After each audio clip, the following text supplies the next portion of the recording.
Sahabat Nabi ini menyesal saat sakaratul maut. Setiap sholat subuh, Rasulullah selalu melihat Sa'ban. Ia tidak pernah absen dan selalu berada di saf kanan, dekat Rasulullah.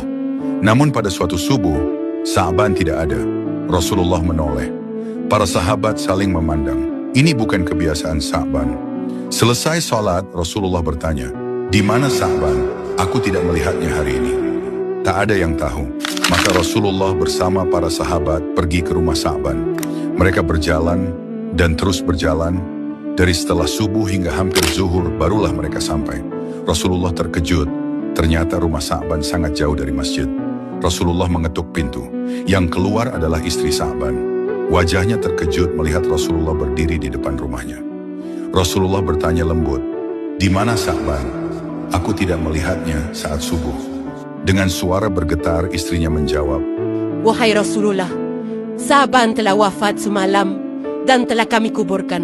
Para sahabat terdiam, sebagian menangis. Rasulullah Shallallahu Alaihi Wasallam mendoakan Sa'ban. Lalu istrinya berkata, "Wahai Rasulullah, sebelum Sa'ban wafat, ia berteriak 3 kali." Rasulullah Shallallahu Alaihi Wasallam bertanya, "Apa yang ia ucapkan?"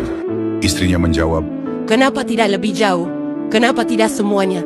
Kenapa tidak yang baru?" Para sahabat bingung, apa maksudnya? Rasulullah tersenyum.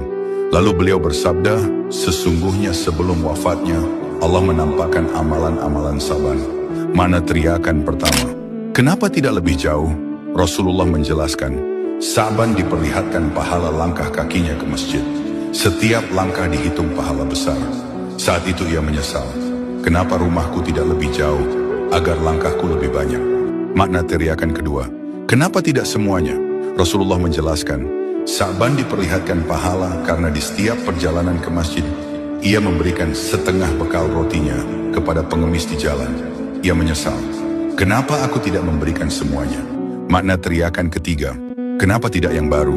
Rasulullah menjelaskan, Sa'ban biasa memakai 2 lapis pakaian, yang baru dan yang lama. Di jalan ia memberikan pakaian lamanya kepada orang miskin yang kedinginan.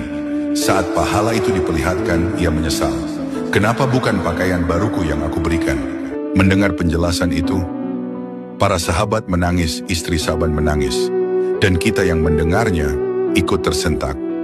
Orang yang kita kira biasa saja, ternyata menyesal karena tidak bisa memberi lebih banyak. Bukan orang yang banyak dosa yang selalu menyesal saat mati, tapi justru orang yang sadar betapa besar pahala amal kecil. Like dan subscribe untuk kisah penuh hikmah lainnya.